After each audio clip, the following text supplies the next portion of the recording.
Welcome to Manhwa Recaps, spoilers ahead, watch out, and take care. Huge shout out and special thanks to the channel members. This series starts with an old man saying that he's lived nothing but a dog's life, and that he is now 60 years old, and he's rotted in the underworld for 42 of them. And here in Hangzhou, a paradise on earth, he definitely had a chance to live like an emperor. If only he hadn't gone to that fixer's office back then, and if only he never went to prison, and if only he never lost his leg. He has a flashback of a man saying that if he lives like that, he'll get stabbed and die in no time, and living a long and quiet life is the best. And he recalls the same man, soaked in blood, telling him to run as he'll hold the place down. He takes a sip, saying that his brother, Wang Chil, was the one who wanted to live a long and quiet life, wondering why he would have to go and die saving a guy like him. The man then starts to lose his footing, and before he can try to put his peg leg forward, he falls and just stares up at the sky. He says that living like this, he's realized a long and quiet life just is not his style, that his body is way too rotten, and all the past days filled him with regret, and he's sick of it. A country bumpkin gangster like him deserves an end like this, and it's a good day to die. He closes his eyes, accepting his fate, saying he's not going to die, he's going to live a long and quiet life. But when he opens them, he hears someone yelling, calling him lazy, asking how dare he nap in the office from the very first day. He hits him on the back of the head with a broom, asking if he's going to get his act together yet, as the big boss will be here soon, so he needs to hurry up and clean. The dude just wonders where he is, as he remembers closing his eyes on the mountain, then realizes something as he looks down, and his leg is completely normal. He says come to think of it, he recognizes this guy, and he sits there telling him to look at him, just standing there all dazed, asking if he wants another taste of the broom. The man recognizes him as Zhou Pyongdu, but he wonders why he's so young, and he catches a look of himself in the mirror, and says that this is just like when they first met. Then he realizes that he himself looks really young. He starts pinching his cheek, asking if this is really happening, seeing that it's so smooth and there's not a wrinkle in sight. Pyongdu starts beating him with the broom, saying that he must have a death wish today. The dude says it hurts so bad, this definitely isn't a dream. He says it was his first day at the office, and if that's the case, then this is where he spent his entire life. It is the Guangharo fixture's office. In his past life, he was part of the Hyukdos, and they are those who operate in the back alleys of the martial world. They run businesses, collect protection money, and are warriors of the night who deal in black money through lone hay mining, but in reality, they're just a bunch of thugs, and it's pretty simple. And among those Hyukdos, at the very bottom of the barrel is this place, the Guangharo fixture's office, a bunch of pushovers who are too honorable for their own good, and can't even collect a single debt properly. And he wonders if that means he's gone back to being 18 years old again. A man then enters, and we recognize him as Wang Chil, as he asks what they are all doing. Pyongdu looks worried since he's here, and the man just runs over, hugging him, yelling his name. Wang Chil asks what's wrong with him. We finally learn that the man's name is Do Tongdal. Wang Chil asks if he's new, wondering what's wrong with him. Pyongdu says as he can see, he seems to have lost his mind, so he was just here teaching him a lesson.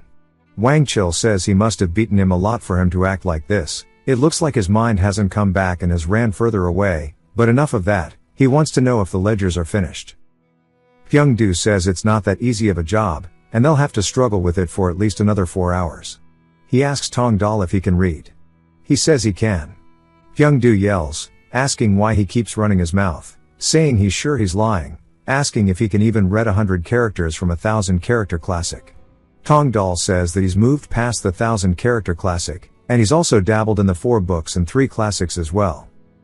Wang Chil asks if he really finished that, and says that the 4 books thing sounds familiar, saying he's sure it's a difficult book. Tongdal smiles, saying that he was the one who told him to learn it, so that he wouldn't have to kick him out after he became a cripple. Wang Chil says that this is perfect, and that he should try organizing the ledgers, and tells Pyongdu to show him how it's done. Tongdal says it's fine, as he can do it himself. Pyongdu starts barking at him, saying that he needs to beat some more sense into him, and that their ledgers are not as simple as the street vendors. Tongdal says if anything goes wrong, he'll take responsibility. Pyongdu asks what he's talking about, but Tongdal cuts him off, saying that he'll bet his life on it, as long as he's walking the path of a gangster. It's only natural to bet his life on everything that he does. Wang Chil gets excited, saying that it's been a while since they've had a guy like this. And later that day, Pyongdu's opening a book, reading it, and he's absolutely surprised how neatly it's written. Tong Dal says there were too many mistakes, so he had to rewrite it from scratch. Wang Chil laughs, saying that even an illiterate fool like him can tell this is a much better organized ledger, that he wasn't bluffing when he said he'd bet his life. Hyung Do says he's just like him, and Wang Chil says that a real man knows how to admit when he's been beaten, and it looks like a lucky charm has rolled into their office, so he should stay for as long as he can, and not go anywhere. Tong Dal says that he'll stay by his side forever. Wang Chil says that he sure is a sweet talker, if he follows him, he'll show him the house they manage. Tong Dal says of course. And he doesn't know how this happened, but he's been given another chance. After 42 years in the underworld, all he had left were 15 coins, but this life will be different. He wants to get all the golden treasures he couldn't grasp, and the connections that passed by him, and the opportunities he was deprived of. And this time for sure, from the highest place, in the night with the greatest power, he wants to live a long and grand life. As soon as he says this, their office name board falls off the corner. He starts to explain how the sects in this world operate. It's the same as most other martial worlds. There's the orthodox, and the demonic cults, and they're the true protagonists of it. They live in a completely different world from theirs, and they're nothing but the lowest of the low, mere specks of dirt. The only work they have is running brothels, or doing lone hay mining. They stare at the broken signboard, and Wang Chil says that he'll fix it when he gets back. Tong Dal says all the profitable businesses were snatched up by the nearby branches, leaving them to live half-starved, but now things will be different, because he won't let it turn out like that. It takes us to the Celestial Pavilion under the Guangharo shipping office. A man gets excited seeing Wang Chil, and he says that he should visit more often, as he'll forget his face at this rate, and that Wang Chil was well regarded wherever he went, likely thanks to his nature of never looking down on others, and always giving his best.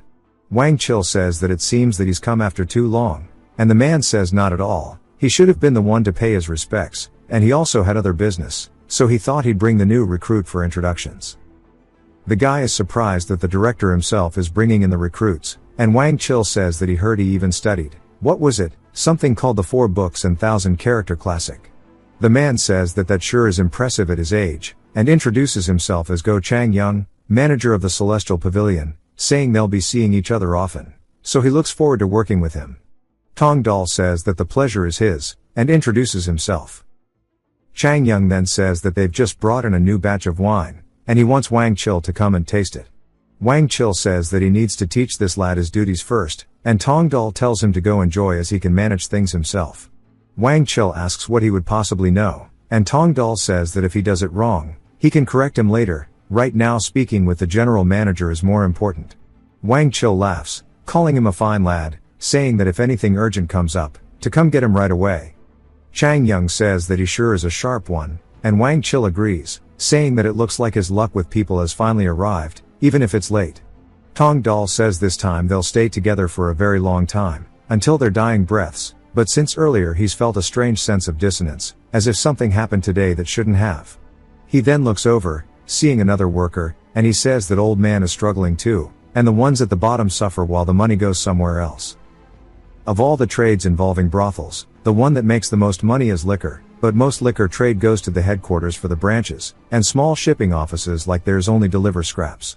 Even the Guangharo shipping office should be entrusted with a prime business someday, and he realizes it, and says that it was the liquor. He looks over, spotting a rope snapping, holding one of the bottles up as it starts to fall towards a lady. He tells her to be careful, and quickly dashes towards her. We hear it break as we see it fall into pieces beside him, and he sighs out of relief, asking if she's okay. She says that he's the injured one though, and he says that he's fine, asking if she can move. She says yes, and he says just from the aroma alone he's getting tipsy, that must be some good wine. She starts to blush, and some men run in, asking if she's unharmed, and he barks at the worker, saying that they should have carried it better, and that they need to call for the physician quickly for Master Lu. She tells them to stop making a fuss, and then Tong Dal recognizes who she is. She says that she may not know who he is, but she's become deeply indebted at this first meeting, and she formally introduces herself as Lu Ju Yun Jia Yun, the owner of the Celestial Pavilion. Tong Dal introduces himself, saying that he's newly assigned to the shipping office. She tells them to fetch a physician and escort their honored guest, and he says that there's no need to go this far. They start taking him to a bath that has been prepared. She starts smiling at his name, and we hear her asking if Wang Chil really said that as she's talking to Chang Young. He says yes, and though stingy with praise, he spoke endlessly of this Tong Dal fellow. That aside, it seems that even Jia Yun is showing interest in a man, so the sun must be rising from the west. She says that's not what it is, but asks Chang Young what he thinks of him. He says at first glance he seems ordinary, but he gave off the feeling of someone with a story. More than anything, he didn't feel like a man who belonged in this type of work. Tong Dal lets out a deep breath and thanks Jia Yun for the bath and tea, and she asks if the tea suits his taste. He says for a thug like him, such top-grade snow-scent tea is wasted on him. She says that not many people know the scent, and yet he can tell it instantly. She says that she'll send him home with some when he leaves. He says that's already far too generous a treatment, and she asks him if maybe she could offer some favor in return.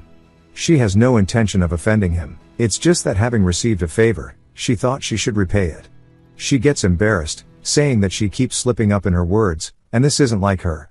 Tong Dal says that if she thinks of it as a favor, then grant him one request. He wants her to overlook the mistake of the old man pulling the cart. She asks if that's really all he wants, and he says that he's already been given clothes, enjoyed a bath, more than enough hospitality, and also the top-grade tea.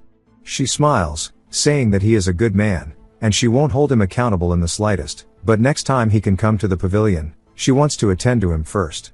He says that would be an honor. Chang Young is listening to this, saying that since the pavilion has opened, not once has she personally attended to a guest, so for her to say that, maybe she's finally found some springtime in her life. And while the Celestial Pavilion is a great brothel with tons of high-quality liquor and good profit, the big problem is that there is another branch called the Baekdong branch, who proposed a wager and staked the Celestial Pavilion. Wang Chil says that it's a shame, and that bastard, Zhang Hebong, intends to swallow the pavilion. Pyung Du says that even if he's the guildmaster's brother-in-law, he's going too far already as he has plenty. Wang Chil says that he's planning to strip them bare. If they don't accept the wager, he'll just use force. And Tong Dal says in his past life it was stolen away by the Baekdong branch, all because of Chief Hebong's greed. In the underworld of the Black Society, the difference in influence between a branch and a shipping office is immense. That's why in his past life, the Celestial Pavilion was lost without a proper resistance, but he can stop it this time.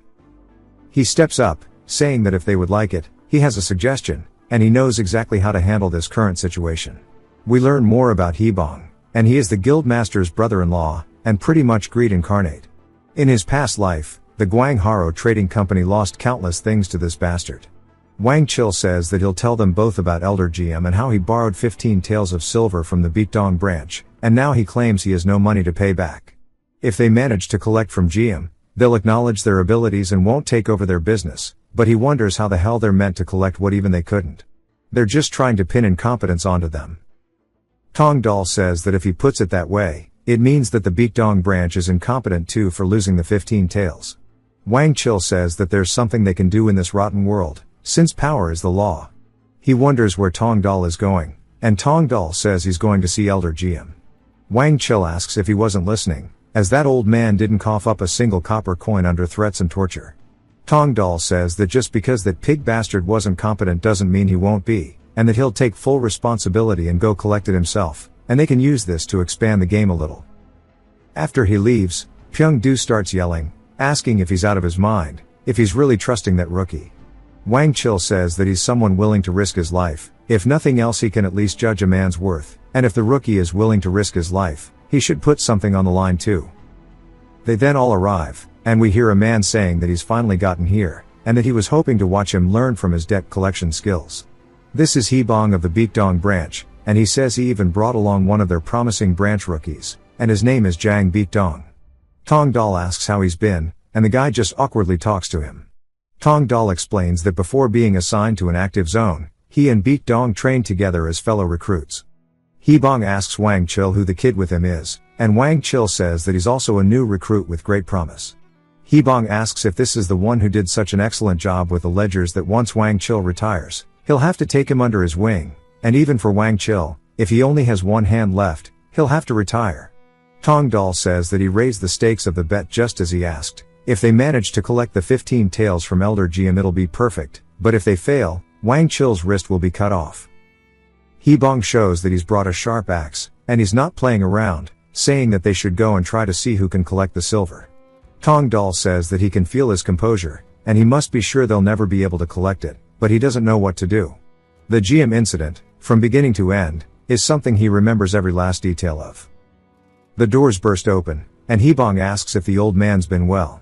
He says that he's got no money they could collect, and Hebong says that he knows, and these are the new players who will face him today, and they'll definitely be able to get the money from him, so he should treat them well. Of course, he won't have the money, but if he does, his face will be disgraced, and he'll be very disappointed. Tong Dal says that he is openly pressuring him, and even if they win this bet, they'll swallow their office whole, so it makes sense. It's time for him to start working the bait.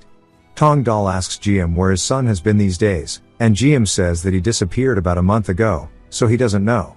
Tong Dal says he heard he gambled away the entire family fortune, even the borrowed money got blown in the gambling dens. That's too bad he didn't lose it in their territory. GM asks if he's here to rub it in, saying just to beat him like the others did, so this useless old life can end. Tong Dal says that he's not some bastard son, so he can't hit an elder, and he tells Beek Dong to hand him the axe. Beek Dong asks what he's planning to do, and Tong Dal says he already mentioned it, that he's got a touch of clairvoyance, and that his sister who left 2 years ago will come back soon, so he shouldn't worry about it. Beek Dong looks physically surprised, asking how he knew about his sister running away, and Tong Dal says that he told him, he's got clairvoyance. Hebong says my ass, and that he must have heard from someone else, and he should focus on collecting the money, asking what he's doing. Tong Dal asks why he thinks he suddenly started talking about it in the first place, as he stomps the floor. He says it's right here, and that he's used the god of fortune for his own greed, and that he'll be punished by heaven, as he swings down shattering the floor.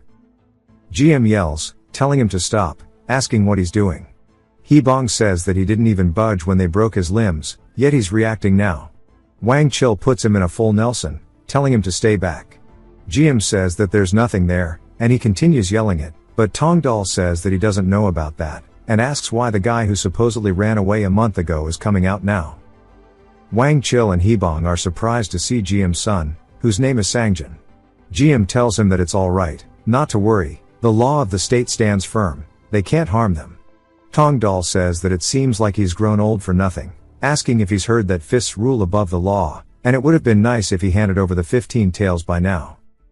GM says that he told him he has no money, asking if he's not afraid of the law. In an instant the mood gets dark and tense, as Sangjin's screaming out on the floor, looking at his severed finger. Tong Dal tells him to open his hand properly, or else his entire hand should be sent flying, and that without a pinky he'll only struggle with picking his nose, but without a thumb, even pissing on his own would be hard. He says not to worry, but once they cut off his hands and feet, they'll cut that off too, so he doesn't need to worry about peeing anymore. GM yells to stop, saying that he'll pay the money that they owe him. In this incident before, he never repaid the debt nor kept his word. He tricked the Beek Dong branch and slipped away under the night's cover, a most disgraceful incident where even a money lender failed to catch his debtor. Tong Dal shows the 15 taels they recovered and says that now they don't have to worry about them. Wang Chill says of course, so they even have the papers to prove that they own this now. Hebong though says this is invalid, and using clairvoyance is forbidden. The axe flies right by his face, and Hebong yells, asking what he's doing, but he's also terrified. Tong Dal apologizes, saying that there's a ghost on his shoulder, and that if he holds still, he'll get rid of it, and he can trust him. Hebong starts screaming, saying that he shouldn't get near him, and Wang Chill stares at him, saying that their trading company just had fortune rolling on its own, and it's all thanks to Tong Dal.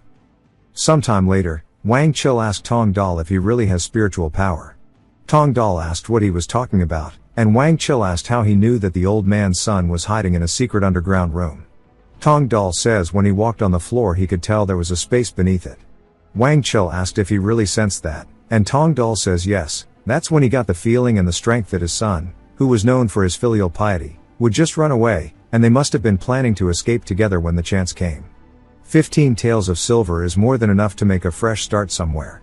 Wang Chill asked if in the end he really doesn't have any powers, and Tong Dal says who knows. They bump cups, and Wang Chill says this brat's always being vague, and when he gets to the headquarters it'll be in his favor to say he does have spiritual power. Tong Dal asked whether they're going to headquarters, and Wang Chill says as he probably knows, he's already rotten and old, and his prime ended the moment the former leader passed away. Still, with 20 years of experience, he can only get someone like him planted in headquarters, and if they return, even that bastard Hebong won't oppose much. If they were to return the Chong Sangru they got from Hebong, Tong Dal asked whether he would do that, and Wang Chil says that if he thinks about it, he's sure Hebong will soon storm into Chongsangru. With just the 5 of them at the Guang Haro branch, they can't stop him. Tong Dal says that his guts are so small they're not even fit for bar snacks. Wang Chil asked what he means, and Tong Dal says that he should just handle the petty matters, and as for guarding Chongsangru, he'll find a way, and he's got a little plan to live a long life and not a short one, and to make sure that Wang Chil eats as much as he wants. Wang Chil says that overeating will only give him an upset stomach, and Tong Dal says that he's always hungry anyways. Wang Chil asks how he ended up with a guy like him, and he thought he'd just slack off until retirement. Tong Dal says even if he does, he should slack off from a high position, and that he should become the branch leader. Wang Chil asked if he means sitting in Hebong's seat, saying that he should forget it, as connections matter more than skill, and that guy is the leader's brother-in-law. Tong Dal reminds him that if their marriage breaks off, the tie will be broken just like that. Wang Chil says that's true, but there's no way it could be cut off so easily, and Tong Dal laughs, saying that it will. His face is full of signs of doom, and he's a playboy, so if he gets caught cheating on his wife, there's no way that the hot-tempered leader's sister will just sit still. He's got it all figured out, so Wang Chil just has to follow his lead.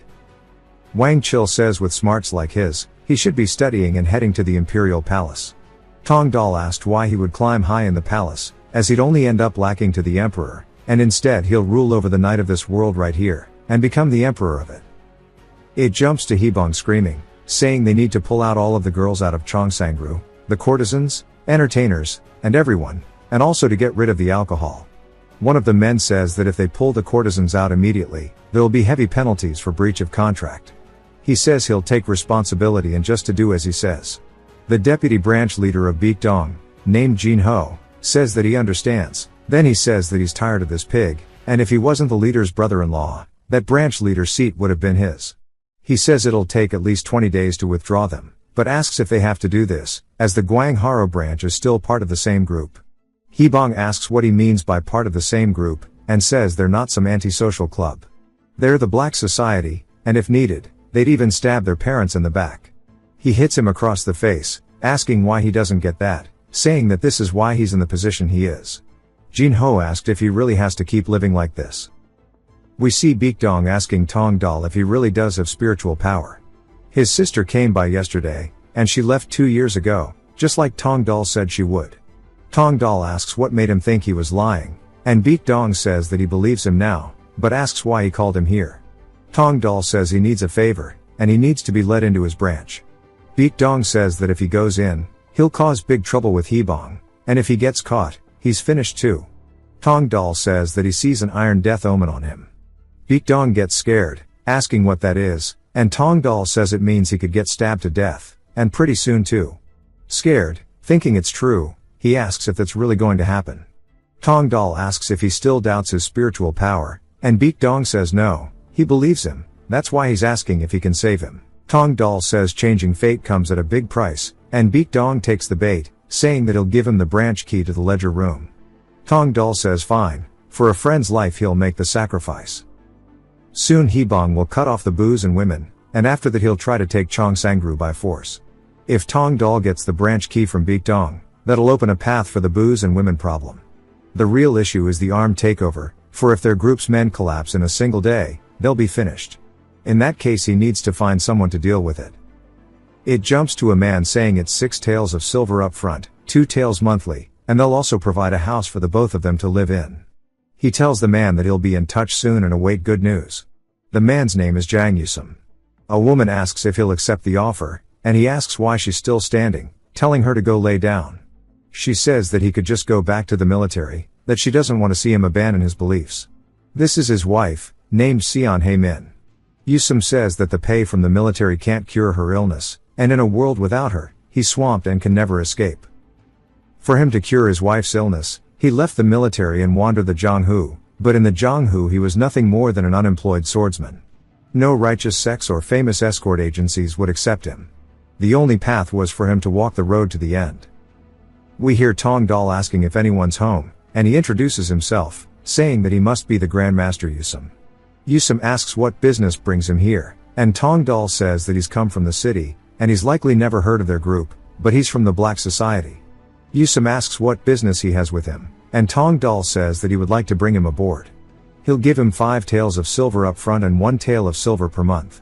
Yusum says this is much worse than the people who were just here, but he doesn't look like he's part of the society at all, and the aura he gives off is unusual, like a sword still in its sheath.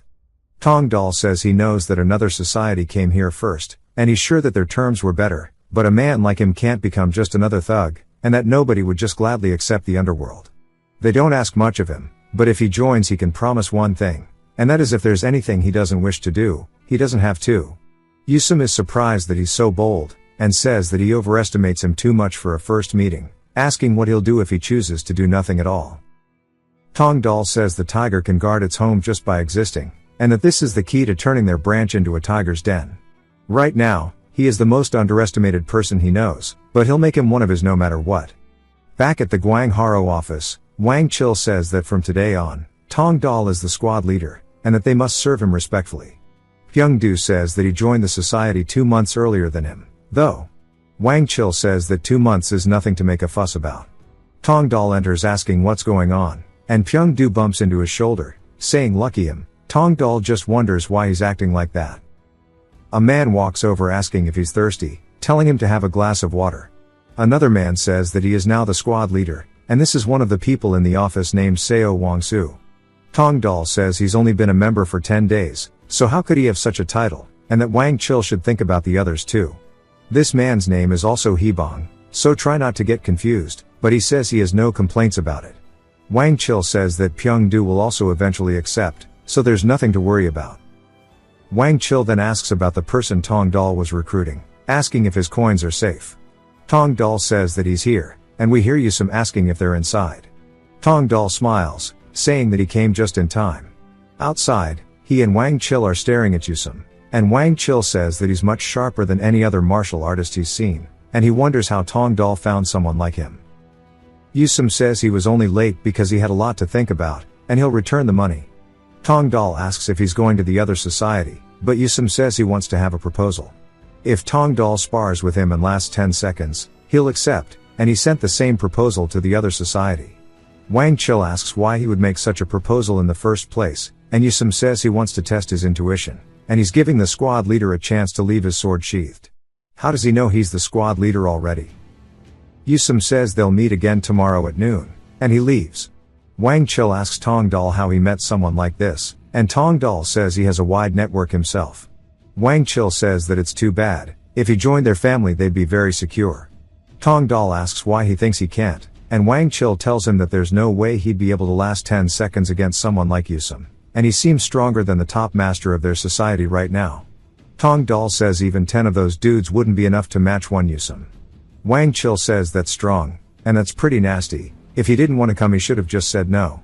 Tong Dal says if he didn't want to, he never would have made the proposal, and it seems like he was trying to find a proper excuse to come to them. Yusum asks if he really thinks he can last 10 seconds. Tong Dal looks up at him full of confidence, but says no. The next day, Yusum thanks them all for gathering here, and we see the people from the society. This man's name is Gong So Sung, and he is with another man named Taehan. He says that he's here to make sure that there's no overstay of the 10 seconds that Yusum offered. Yusum says that he looks quite strong, and he'll use this for his weapon, as he holds up a stake. Taehan says that in the sword forest they don't use toys like that. He says that Yusum must not know that, being in the army, but they fight for real every day. They're not like soldiers who only do sloppy training. Yusum says that he can use whatever weapon he wants, and Taehan warns him that if he loses an arm that's on him, and if he wins their last 10 seconds, he wants to know what happens to the young kid. Tong Dal tells him to stop yapping and just fight already, and there's no way he's going to win. Taehan asks why he's so arrogant, and Tong Dal says that he's just a loudmouth, and the one that brought him should be ashamed. So Sung gets pissed, saying that Tong Dal's confident, and asks him if he'd like to make a bet on whether Taehan can last 10 seconds or not. Tong Dal says that if he does, he'll give 5 silver coins. So Sung asks if he's also trying to get that much back from him, and Tong Dal tells him that if he's scared to just die then. So Sung, of course, falls for the bait, telling him not to change his words. Yusum and Taehan stand before one another, and Taehan thinks that Yusum is scared of his blade. He says that he's nothing but a pampered brat who doesn't know real combat, so he'll finish him in one strike. He charges in, and Yusum doesn't even move, as the attack flies straight towards him. Taehan's already thinking he's won, but before he can comprehend what's happened, Yusum is already behind him. He says that this is a place with real blades, and one prick is 100% death, and he pokes him in the back, saying that he wins. Taehan gets pissed and says that he won't die, and Tongdal says that if it's just a spar he doesn't wish to continue, but if he wants to fight for real, he will continue it. Taehan, realizing that he's lost, drops to his knees, saying that he accepts defeat. Tongdal says far beyond what he expected, and he couldn't even graze him. They can't lose Yusum, as he's too important to them. Tongdal says it's his turn, and So Sung asks what will happen if Tongdal also fails to last 10 seconds. Yusum says that if that happens, he'll go to So Sung's society, asking Tongdal if he understands. Tongdal says of course, since they offered better terms. He has a request as well though, that he wants Yusum to use a real sword instead of a wooden one. Taehan looks surprised, and Tongdal draws a little blade, saying that he wants to test it. Yusum says that he'll gladly be the opponent for his test, and he starts to unsheath his blade, releasing an Yusum aura. So Sung says the killing intent is on another level from before, that he didn't even use his true power in the spar with Taehan just now, and he wonders if he's really trying to kill Tongdal. Yusum charges in, saying he'll attack first, and he swings towards Tongdal's throat. Both So Sung and Taehan are speechless, and Yusum smiles, saying fortunately his intuition was right, as Tongdal blocked his attack with a little knife. Tongdal and Yusum keep trading blows with one another, and Tongdal explains how he's so skilled. He was part of something called the Loyal Soldier Punishment. It's a punishment that one bears in place of someone who deserves execution or an equivalent penalty. Believing only the words that promised a brilliant retirement, if he took the blame, he became a dog of the military. Tongdal, accepting the status of a criminal, a loyal soldier who has nothing to regret even if he dies, was always deployed to the most dangerous places. From Hainan Island to the south of Mongolia and the north, from sea pirates to the horse-riding tribes of the plains, he roamed battlefields more dangerous than fire, and more horrific than hell itself. And among the loyal punishment soldiers, he was the only one to survive more than a year. They called him the ghost of the battlefield. He charges in, but it looks as if Yusum is done fighting. He says that he promised 10 seconds, but it went far beyond that. Tongdal thanks him for the guidance, and Yusum looks down at his hand, seeing that it's still shaking. He says that he didn't expect it to be this much, and if the duel had continued, he's not sure if he would have won. Yusum says that it was the duel that awakened him from potential arrogance, and thanks him. So Sung then calls out to Tongdal, asking if he's really only 18, saying that he's at least some late-stage prodigy of some martial arts sect, asking if he's trying to rise higher. Tongdal asks him to get to the point, and So Sung says to come join their association, as he promises him the position of deputy director under his authority.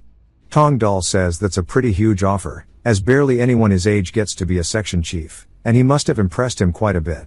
Tongdal thanks him for the offer, but says that he prefers to choose rather than be chosen, so he refuses. So Sung tells him he'll regret it, and Tongdal says time will tell, and then asks if he hasn't forgotten. So Sung asks about what, and Tongdal tells him to pay the 5 taels, and he'll see him later. Tongdal says that recruiting Yusum is a huge achievement, and things were better than he expected. He thinks back to his past, saying that when he was serving on the battlefield on his 3rd year, he lost his leg, and since he was useless as a soldier, the military pardoned him as a show of mercy. He returned to Hongzhou, but not a single promise was kept, and surviving 3 years was by no means luck, it was talent.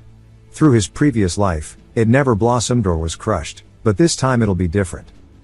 Of course, for now he needs to get some proof of Hebong, so he's in his office. He says that he could easily enter using the key from Baekdong, and he must be trying to cut off the women and alcohol out of spite of losing Chongsangru, and he needs to check the ledgers to understand the scale. He then starts reading the ledger, saying there it is. As he starts writing it, he says copying will take ages. But as he starts doing so, the door starts to try to be forced open, and Hebong barges in asking why they haven't fixed his door yet, saying there's not a single capable bastard among them all. Tongdal's hiding underneath the desk, saying that it's crazy for him to come to his office at this hour. A woman asks if it'll take long, and Hebong tells her to stop yapping and to wait quietly. Tongdal says that's definitely not his wife by the tone, and that must be one of his mistresses. Hebong starts going over to one of his books, saying that Elder Han got caught, and the moment his name appeared in his book, he was trapped. Tongdal says that if he can read that book, it would be a pretty big deal, as Elder Han is second in influence in their association after the head, and this is a pretty huge gain. A vase falls to the floor, and the woman screams. Hee-bong turns asking what happened, and she says that she broke the porcelain, asking how she's meant to clean it. Hee-bong asks why she touched it, and he starts saying that it's got blood on it, and there should be clothes, and the wardrobe has changed into. Tong-dal realizes this is bad, as Hee-bong's heading straight towards him, and at this rate he'll be caught, and that he was careless, and everything could be ruined now. If things go wrong, it's not just him that would be punished. The mistress asks what he's waiting for, telling him to get the doctor. Hee-bong says they need to change the clothes first, and she says she's in really bad pain, and he says that she sure does lack some patience. They head out of the room, and Tong-dal sighs, saying that was close. He became too erratic because he had future information, and from now on he'll move carefully.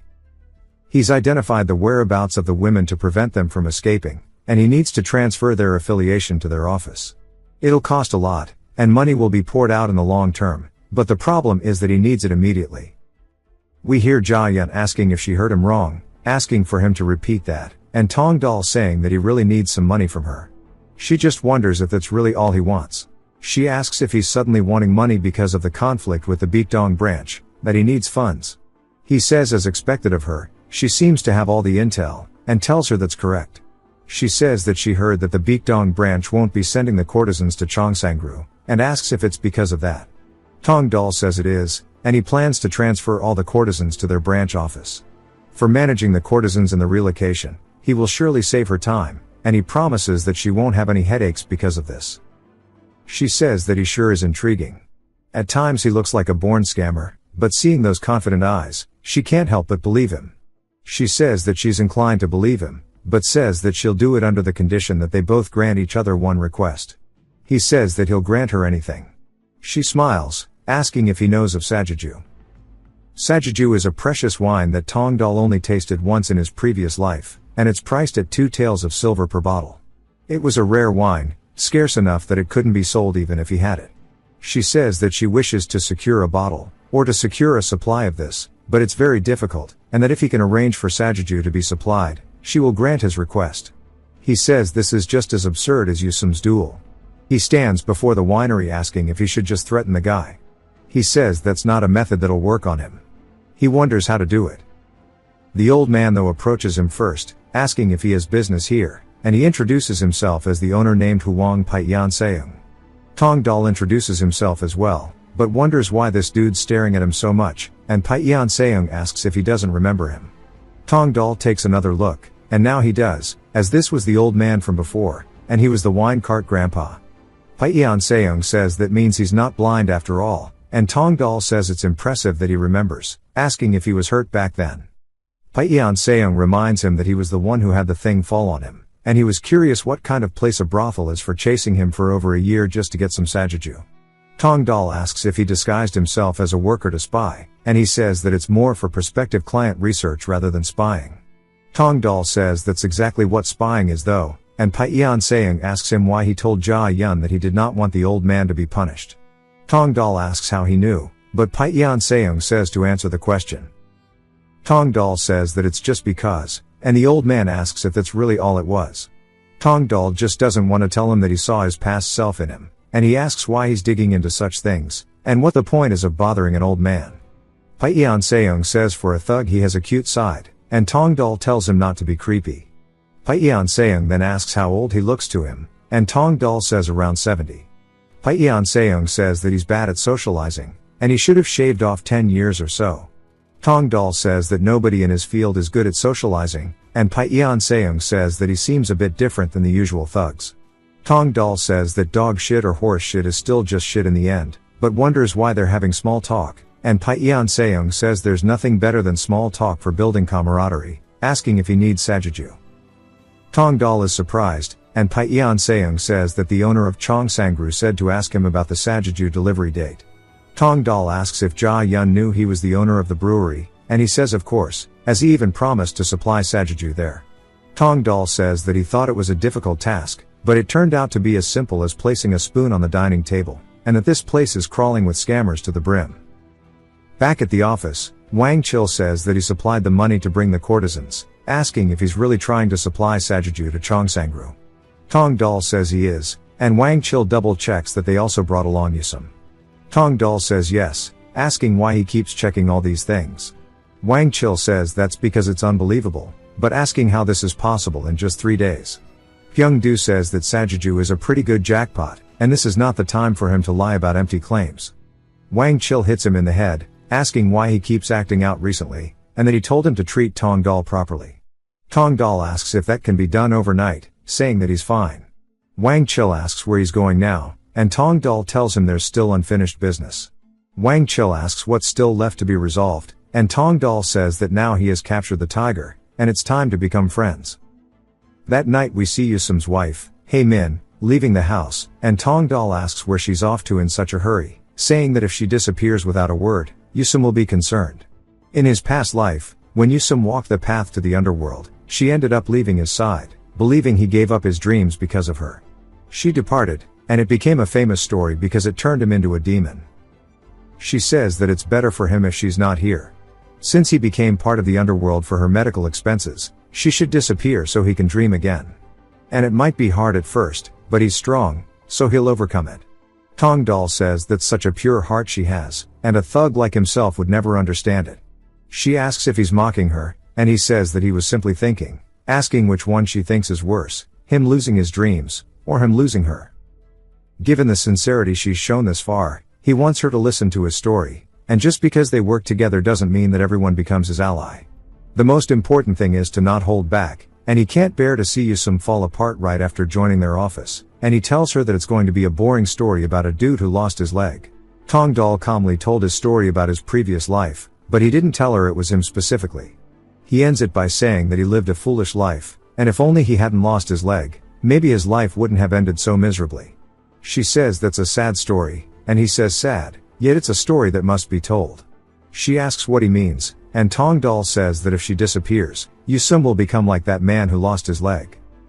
She might be slow in the head, because she asks if that means that she's like his leg, and Tong Dal wonders if she's actually that dense. She says that she doesn't have the strength to stay beside him after he's lost his dream. And Tong Dal says that no life grants you everything you want. The only difference is how each person bears the burdens they're given, and the burden she casts aside will fall entirely under Yusum, and that atonement is better carried out by staying at his side. She says listening to him speak makes her feel like a wicked, cowardly woman. And Tong Dal asks if she'll keep walking down the path she has chosen, or turn around. In the end, she returned to Yusum, who had been searching for her, and her short-lived runaway came to an end. From now on, Yusum would never have to walk the path of a demon, because he'll make sure of it. Back at the office, they're wishing Wang Chil a happy 38th birthday. Damn, he looked way older than that, dude looks ancient. Wang Chil asks what they got him, and Tong Dal says shoes. Wang Chil asks if they hate him, wondering what kind of cheap shoes are these for a birthday gift. Tong Dal says that he doesn't have money, since he hasn't gotten paid yet. Wang Chil reminds him about the 5 taels that he won off of So Sung. Tong Dal says he spent that ages ago, as 2 taels went to find Yusum a house, and 3 went to treating his wife's illness. Wang Chil asks how extraordinary the doctor was for it to cost 3 silver taels. Tong Dal says that it was Black Coat. Wang Chil asks if he's the same one who treats injured thugs and cures cordial diseases, and if he really gave a quack like that money. Tong Dal says once he learns who he really is, he won't be able to say that. Wang Chil asks who he is then, and Tong Dal says he'll find out soon enough. He goes to leave, saying that he needs to go invest in his future now. He says that the important thing now is the magistrate murder case. If it had not been for Wang Chil's birthday, he never would have remembered it. The magistrate's death doesn't mean much to a thug, but saving that man changes everything. It can't hurt to be on good terms with a magistrate, and it takes place about 3 in the afternoon, and their location is right around this corner. As he turns, he hears the magistrate asking what they're doing in broad daylight. And some thugs say that he hasn't even taken office yet, so he's not really a magistrate. The guy asks if they really are trying to kill him, knowing fully well who he is. His name is Yang Su Guan. The thugs ask why they would kill him if they didn't know, and Su Guan says to wait. However much they're being paid, he'll double it and give it to the next person. Tong Dal says that this dude's a loser, and if he's trying to bargain, it should be way more than that. Instantly, Su Guan starts upping the money, and Tong Dal says he's quick to adapt. The thugs tell him to stop embarrassing himself and just to die, but Tong Dal turns the corner, yelling, saying this is enough. They turn, asking who he is, and he says that he's just another thug passing by, and from the look of it, they're not the Red Tiger Society. Now if they want to cause trouble here, they need to have their approval first.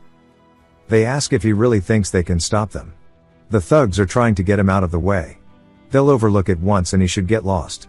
Tong Dal says that he's not even worth his blade, and the guy asks what he's talking about, but Tong Dal comes in with a punch, sending him flying into the wall past Su Guan.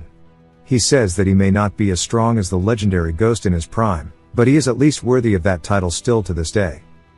The other thugs realize this is bad, and they can't do anything, and they get off screen as we see them bleeding on the ground. Tong Dal says that it looks like Su Guan isn't hurt, and he was serious, and Su Guan says that his pride's been wounded more than anything. Tong Dal tells him that he's lucky that he met him, and Su Guan asks if he knows who he is. Tong Dal says he does, and Su Guan wonders if he orchestrated all of this, trying to tie himself to him. Tong Dal wonders if he should praise him for guessing half right, but tells him that's quite the imagination he has. Su Guan says that if he's not with them, then to kill them. Tong Dal instantly stomps one of their skulls in, and Su Guan is surprised. Tong Dal asks if he wants him to finish the rest, and Su Guan asks what he's going to do if he really kills them. He wonders what his name is. Tong Dal tells him, and Su Guan asks where he works from. He says he is the squad leader over at the Guangharo branch. Su Guan introduces himself, and says that these dudes must have been sent by some local forces. Tong Dal says that they most likely were, asking if he needs help. Su Guan tells him to forget it, as he's not so useless as to need Black Society's help. Tong Dal reminds him that if it wasn't for him, he'd already be dead. Su Guan says that among the 6 offices of the magistracy, which one should he be the most wary of? Tong Dal asks why he's asking a thug that. He says as usual, the Office of Criminal Affairs is the root of corruption, but the Workshop Bureau has a better reputation at least. Su Guan then asks which office has the most money flowing in. This question catches Tong Dal a little off guard, but Su Guan laughs it off, saying that he'll repay this favor when the opportunity arises. That does not sound like a joke to him. And surely he didn't end up saving the wrong man. It jumps to an old man pissing, and this is Elder Han of the Red Tiger Society. He says the liquor's hitting him faster than usual today. Tong Dal greets him, introducing himself as the squad leader of the Guangharo branch office. Elder Han says that he must be the newcomer who's flattened Hebong's nose recently. Tong Dal says it's an honor to be recognized, and Han says that this isn't his branch's turf, but he wonders if he came here to drink. Tong Dal says he doesn't have the spare cash to be frequenting such fancy brothels, and he came here because he has something to say to him. He says that Hebong has found his weakness. Han looks surprised, asking what he means. Tong Dal says that he's embezzled quite a large sum, and Han asks what nonsense he's spouting. Tong Dal says that if he's not aware, then there's nothing more to say, that he'll be taking his leave. From here on, it's the battle for initiative. Han tells him to wait, and Tong Dal smiles since he took the bait, and Han says to throw bait and just walk away. Tong Dal tells him that Hebong knows of his embezzlement, and he recorded it all in his secret ledger. Han asks if he's seen the ledger, and Tong Dal says he had to confirm it for himself. Han says that he's definitely not telling him this out of kindness, asking what it is he wants. Tong Dal says that he wants his brother to be the branch leader. Han asks if he's serious, and Tong Dal says he is. Han says even as an elder, he can't just arbitrarily replace a branch leader. Not even the society leader can do that without cause. Tong Dal says that that's exactly why he'll give him justification, and that Hebong will soon fall out of favor with the society leader over a woman. Han asks if Hebong truly has a side piece, and Tong Dal says it would be strange if he didn't. Han says that knowing and proving it are two different matters, and Tong Dal says he wouldn't have come to him if he wasn't confident he could expose it. Han says that his gaze is sharp, and he sure is amusing, and he agrees, saying that once Hebong is ousted and that ledger is in his hands, he'll give him his full support. Tong Dal thanks him, asking one more thing, asking if he has any family members planning to visit the mountain soon. Han looks surprised, saying that his daughter-in-law is going to the temple the day after tomorrow to pray for her son, asking how he knew. Around that time near the temple, there was an incident where a woman was devoured by a tiger. Of course, his daughter-in-law never saw it, but he tells him that he foresees a misfortune involving a tiger for his family. He asks if he can really divine the future, and Tong Dal says that it seems that he hasn't heard he has spiritual insight. We see Black Coat treating Hei Min, and she thanks him. He says that he was paid 3 taels of silver, so he should give at least the proper value worth. She looks surprised, asking if he's certain that it was Three Tails, and then apologizes if she offended him. He says it's a normal reaction. It's odd for a gangster to pay Three Tails to a doctor who's mostly treating brothel diseases. A woman then enters, telling Hae-min she's finished. Hae-min says she's sorry she had to come, and she could have come alone. This lady's name is Chun-ran. Chun-ran says not at all, she's paid to attend to her, so she must earn her keep. Besides, even these alleys are dangerous in broad daylight. They then hear the sound of men screaming, and Chun-ran slowly turns the corner as we hear Tong-dal asking if they were the ones who caused a ruckus near the house yesterday. The dude says that he swears he'll never show his face here ever again, and Tong-dal says he won't get the chance anyways, that he should spread the word and let everybody know what happens when he messes with them. He starts beating him, and we see Chun-ran realizing this is bad, saying she should take a different road. Back at home, Yusum asks if the treatment helped. Hae-min says that she has something to tell him, and that she saw Tong-dal handling what should have been his responsibility. Trouble was common near the pavilion, from drunkards to deliberate troublemakers. Ever since Yusum joined them, he had driven such people away without causing serious harm, and he didn't want to leave them with heavy injuries, but for the underworld, you can't afford to be soft, you never know how they'll retaliate.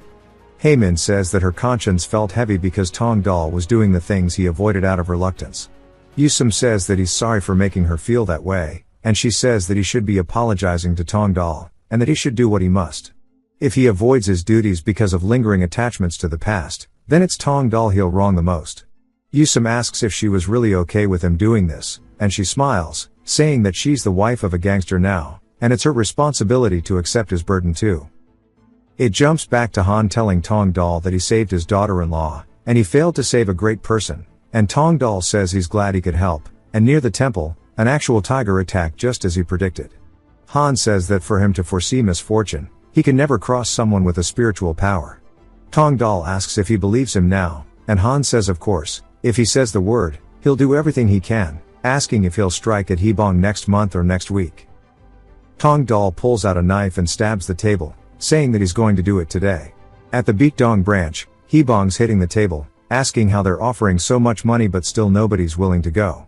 Jin-ho asks who would risk getting screwed just for that petty amount, even more so since they have Yusum there now. Hebong says that's all because of that bastard Tong-dal. Jin-ho then thinks about it, asking how about they hire Bok Gui, that he should go approach him again. Bok Gui is a skilled assassin from Hangzhou. He sets his own price depending on the difficulty of your request. The price he set for Tong-dal was 6 taels. Hebong says that bastard is too expensive, but Jin-ho says that considering it's the Heavenly Pavilion, it's a bargain. If they leave Tong-dal like this, he might target their gambling dens next, that they need to admit that he's skilled, and they need to take this chance to get rid of him for good. Hebong gets pissed but realizes he's right and tells Jin-ho to go pay Bok Gui in advance. He has to go visit somewhere today. Jin-ho says that recently his wife's been acting strange, and he should stay away from women for a while. Hebong asks if he thinks he's an idiot like him, getting caught seeing another woman, saying he's so incompetent he can't even cheat properly. We hear his side piece asking if it's okay for him to come this often. He tells her to shut her mouth as he needed to blow off some steam today. She screams out of excitement, then the door gets blown open. Hebong turns, and we hear his wife yelling at him, asking if he's finally gone crazy. Hebong wonders what the hell she's doing here, and that his downfall wasn't exactly as planned. He got caught in the act with a former courtesan, and he was beaten to a pulp by his wife and expelled from the society. Of course, the one who tipped off the boss's sister was none other than Tong-dal. Hebong says still they shared years together. If he begs his wife he might get reinstated into the organization, and that Tong-dal will be dead soon anyways thanks to Bok Gui, so once he's back it'll be good. We then hear a man asking if he is Hebong, the former Red Society branch leader. Hebong asks how dare he speak his name before his head gets sent flying, but before he can even process what's happening he's seeing the back of this man, and life was worth 1 tael. Tong-dal thanks Jin-ho for the cooperation, and Jin-ho says not to mention it, that with the money he received from Hebong, he commissioned the assassination of not Tong-dal but Hebong instead. He then hands him a couple taels, telling him to take it, that's 2 of the remaining 5, and Tong-dal says that he didn't have to give him anything. Jin-ho says that he has a sense of decency, and that he should put in a good word with Wang Chil. After Hebong's downfall, the branch got a new leader. Everybody bowed, greeting Wang Chil, and Wang Chil says that even a rat hole sees the sunlight someday, as he has now been promoted. Wang Chil tells Jin Ho to come with him for a moment, and when they get inside closed doors, Wang Chil says that he owes him an apology, and that he should have become the branch leader. Jin Ho then says to give it to him when he gets promoted to the main branch. This place isn't his final destination. Wang Chil says honestly being a branch leader feels like too much for him. Jin Ho says that he doesn't know, as things might be different once he's the head of a whole organization, and he doesn't think a person like Tong Dal is going to let him stay stuck here. Wang Chil says that he's got a point, and Jin Ho says that he actually came to see him 2 days ago. He came in to check on how the branch was doing and to ask him to look after him. Wang Chil says that dude's always meddling in everything, and he says there's no way Tong Dal is satisfied with this, and he doesn't think he can afford to keep living a slow safe life anymore. Wang Chil asks if he's going to be tagging along with him too, and Jin Ho says that depends on how he does. Back to Tong Dal, he says it looks like the first steps have been taken, and that the Beatdong branch is just the beginning. In business terms, he's only secured the seed money, but in the next 2 years he's going to take over the entire society. We then hear a guy yelling at him, asking if he is Tong Dal, and that he really does look like some pampered gigolo. They start flaming him, calling him handsome. The guy throws him a broom, telling him to hurry up and clean as he showed up late so he better work hard. Beatdong says that sweeping is a bit low for Tong Dal as he was a squad leader back at their branch. This guy hits Beatdong in the head, saying that being a squad leader in a trash heap like that means nothing. Tong Dal asks if they're really trying to bully him, saying he doesn't care, for now he just needs to keep his head down. He sees something and says that he doesn't know this guy's name, but he just fucked up big, as somebody puts their hand on his shoulder.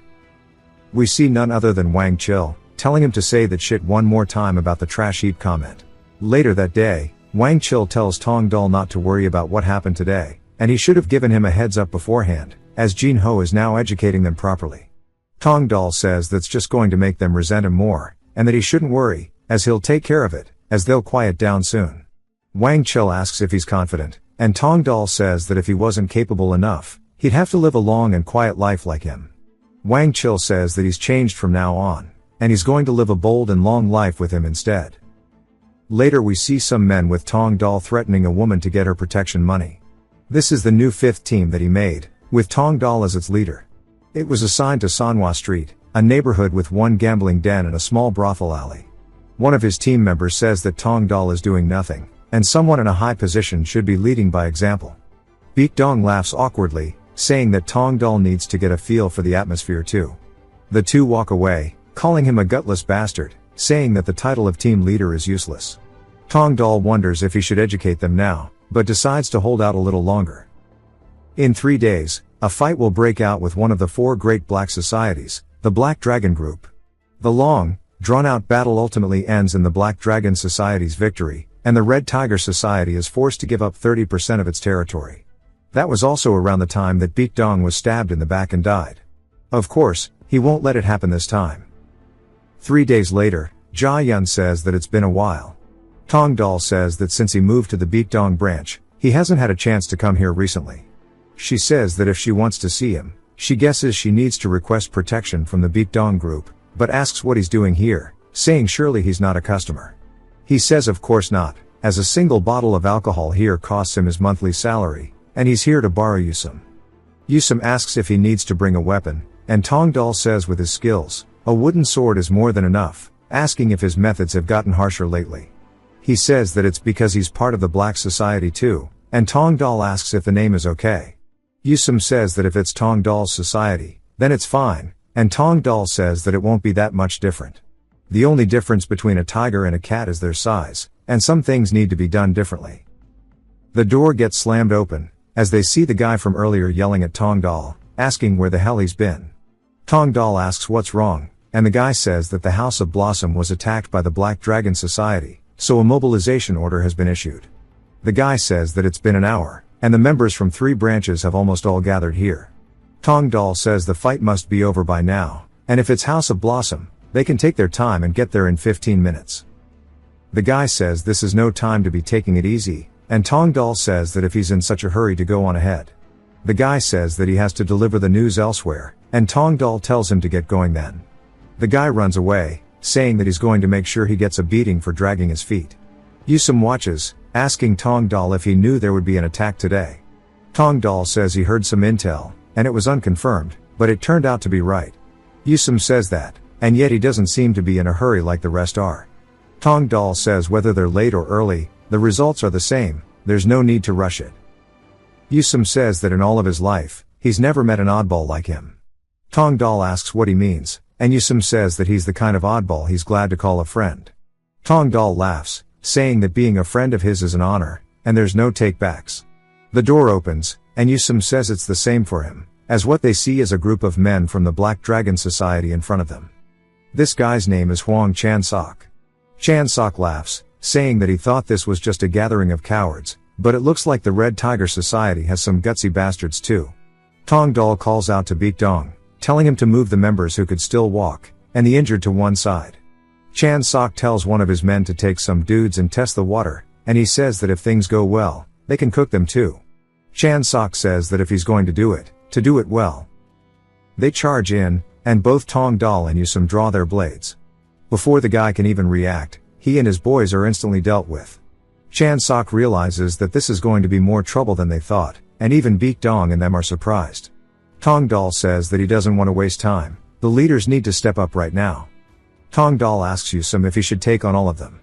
Yusum says that since he's here he needs to pull his weight too. Tong Dal tells him to sit this one out, and Yusum says that he told him from the start that they're here together. The guys ask why they're yapping so calmly in front of them, and charge at them saying that they need him to know his place. One of them swings forward at Tong Dal, and he sidesteps.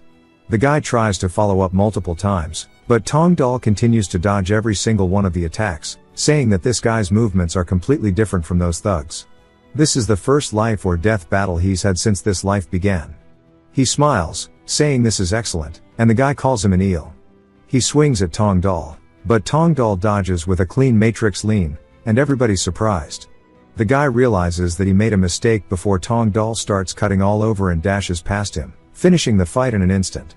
The guy starts to bleed out on the floor, and then he hears more screaming as he turns, seeing Yusum has already finished his fight as well.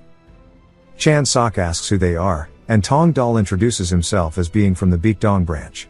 Chan-sok asks why he's lying, as there's no way they'd be able to beat 3 of their blood swords, asking which faction he's from. Tong Dal asks Baek Dong who he is, and Baek Dong backs him up. Tong Dal says that he hurt himself, and Chan-sok asks why the hell they're working in the Black Society.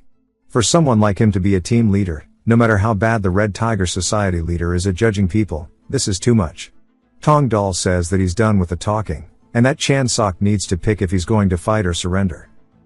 Chan-sok sighs and drops his weapon, because in the world of mercenaries surrender means death. He says that he hopes they'll go easy on him, and he tells all his men not to draw their blades. They start charging at Tong Dal with just their fists. We see Chan-sok on the ground with blood coming out of his mouth, and Tong Dal says that in his past life he only heard that he had a cruel personality, but seeing him today, he's quick to grasp the situation, and more importantly, he knows how to care for his subordinates.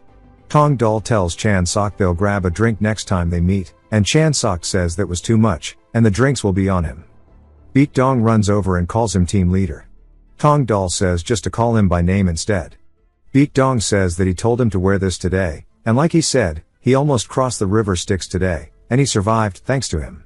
From now on, if he says so, he'll carry firewood and jump into a fire for real.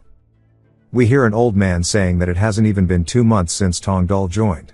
This is the leadership meeting for the Red Tiger Society. The leader's name is Joel Chi-woon. He says that Tong Dal's like a guy who fell from the sky.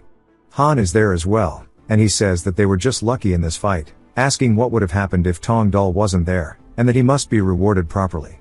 Another dude says that he's getting too much praise for doing what's expected, and too much of a reward will cause a rift in the organization.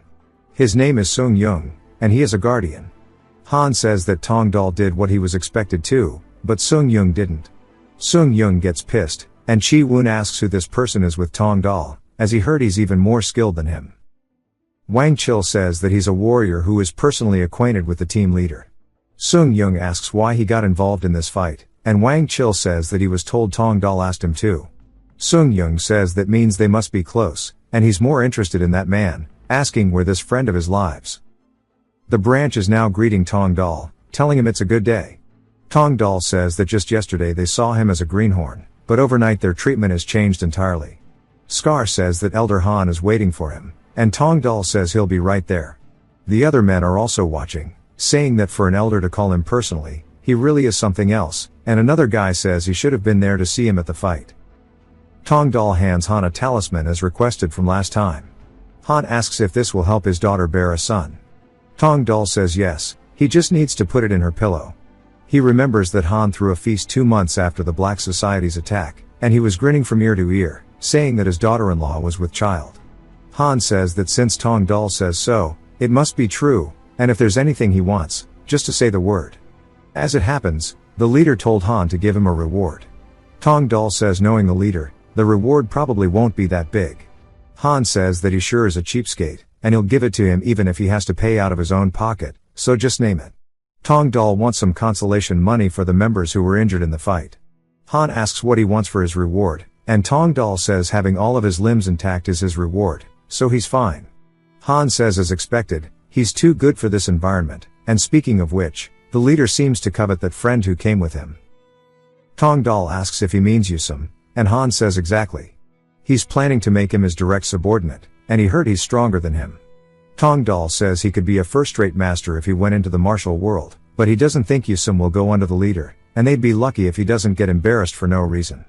Han asks what he means, and Tong Dal smiles, asking if a tiger would feel good if a dog told it to come under its command. We see Sung Yung being thrown onto the floor, calling Yusum arrogant, asking how he thinks he can survive here after making an enemy of them. Yusum asks if he looks like a dog that would come running with its tail wagging when they ask, and he says they all overestimated themselves because of Tong Dal. We see Chi Woon there with him as well, saying that he sure is spirited, that if he comes to headquarters he'll give him the position of guardian, and he can't let a capable friend like him not in a place like his. Yusum though says he likes it here.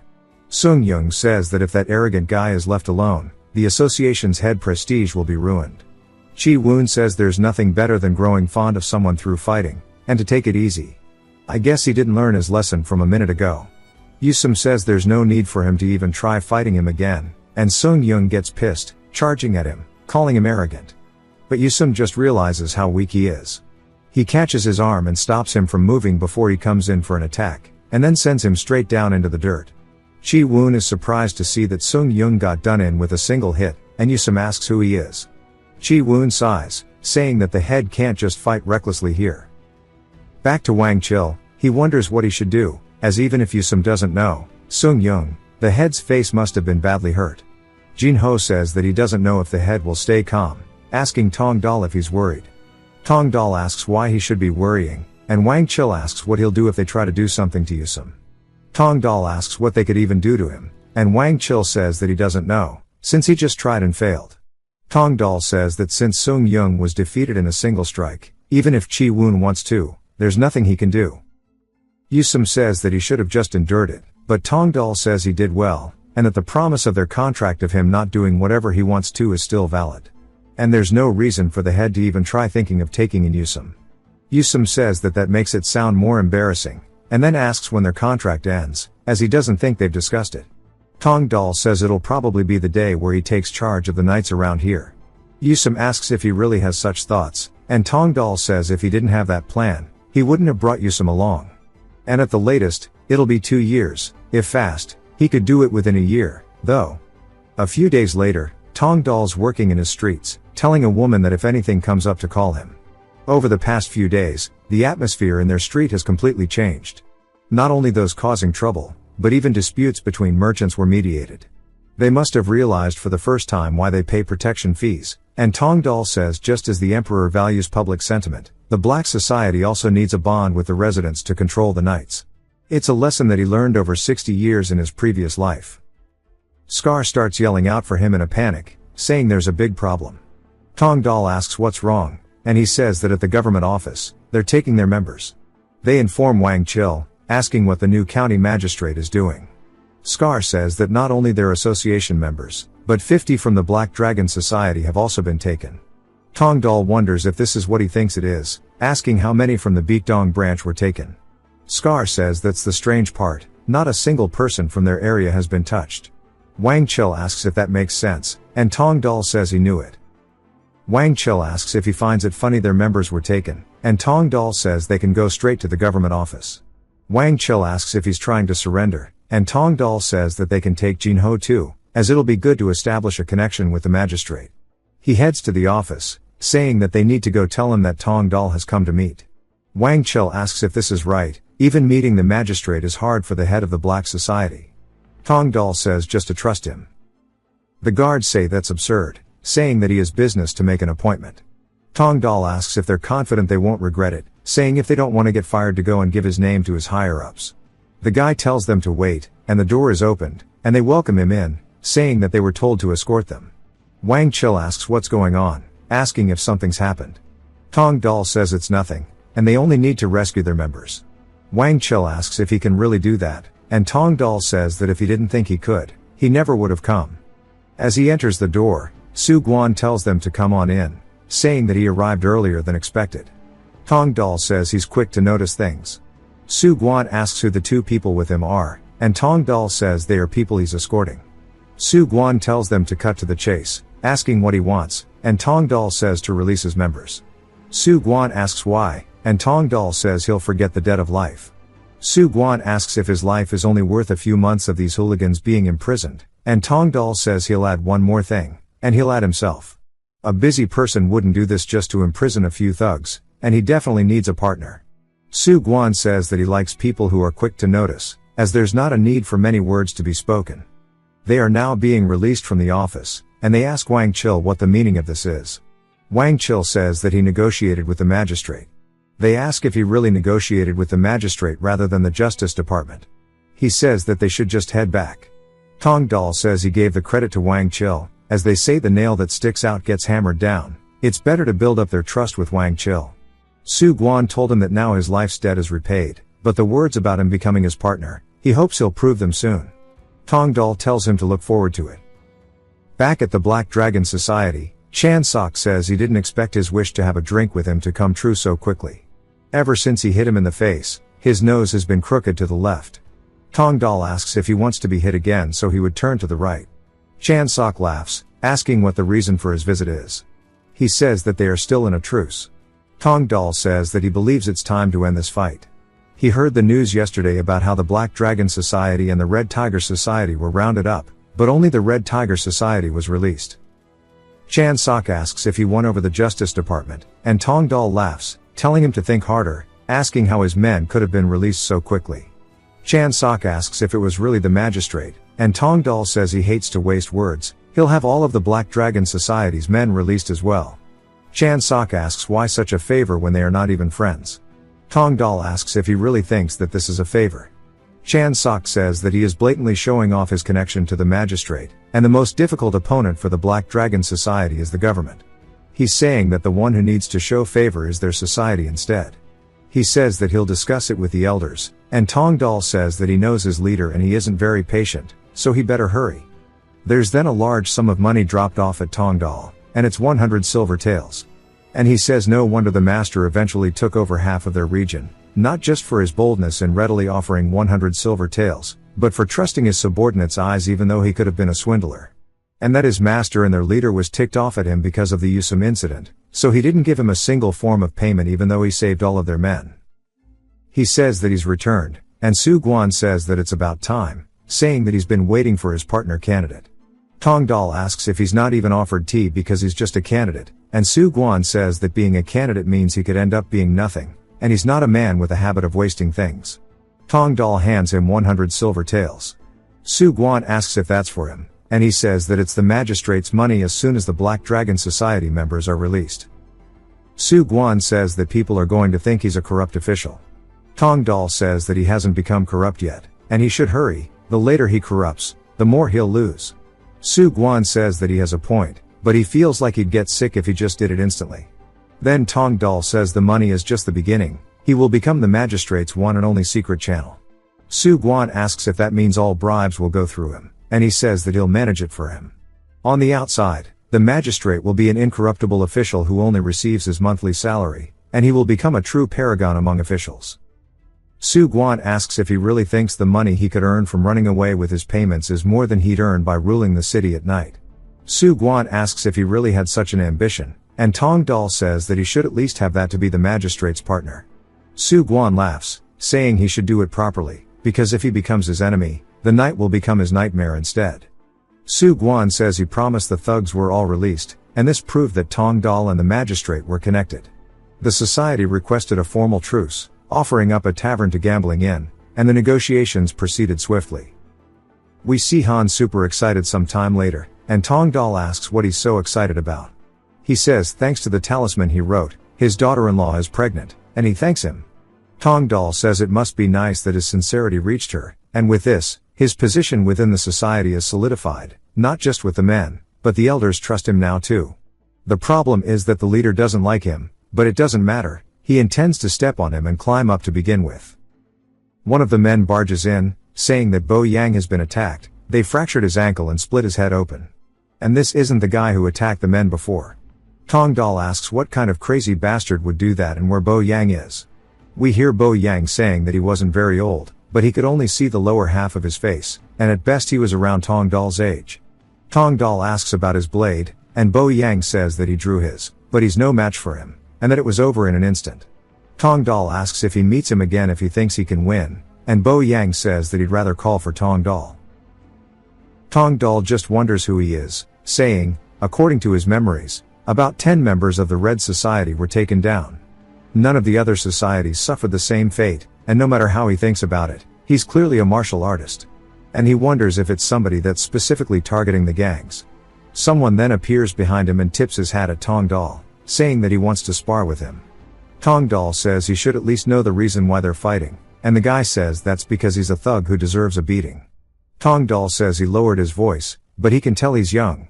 Seeing as he didn't watch his surprise attack, he's no assassin. The problem is, that this guy is way stronger than he is. Tong Dal tells him that if he wants to play at being a wandering swordsman there are more fitting places. The guy tells him to get his weapon ready already. Tong Dal pulls out his blade, and the guy starts to tense up. Tong Dal asks why he's tensing up at that level of skill. The guy exhales and starts to charge forward. Tong Dal blocks the attack, saying that speed is something he'd only ever seen from Yusum. In a narrow alley a wooden sword should be hard to use, but he's got skill that surpasses all those drawbacks. However, it seems as if he's not too used to fighting, as Tong Dal kicks up a hay bale towards him. The guy calls him a coward and dodges him. Tong Dal closes the gap, saying that this kid doesn't have much experience. The kid realizes he's in danger and backsteps as Tong Dal slices upward. His hat falls off, and his shirt starts to be cut. Tong Dal says it was too shallow and he should have done it deeper before he gets used to the space. The guy starts to panic hard, and Tong Dal wonders what's his deal. The guy comes in with an attack that's very easily blocked. He says that attack was really bad this time, and he swings, knocking the guy's hand sideways before kicking him in the stomach. The guy falls down and starts to get back up, but Tong Dal puts his blade in his face, asking who he is and to state his name. The guy says that his name is Nam Gung Keel Hyun. Tong Dal's surprised, seeing that this is a figure from his past life, and his role in the martial world was so great that even the dregs of the Black Society knew his name, and asked if he is the young master to the Namgung clan. He says that since he won't answer he'll take it as a yes, asking why he's doing this. Keel Hyun says it's a martial contest. Tong Dal says that he can guess as much. To cure his own weakness he wanders alleys and picks fights, and calls him foolish, asking if he thought fighting a few thugs would rid him of his fear. Keel Hyun asks how he knew this, and Tong Dal says compared to the Black Society his clan is a heaven above heaven, and in his life they never cross paths, and asks him if he wants to overcome his fear. They head back to the office, and Jin Ho welcomes him.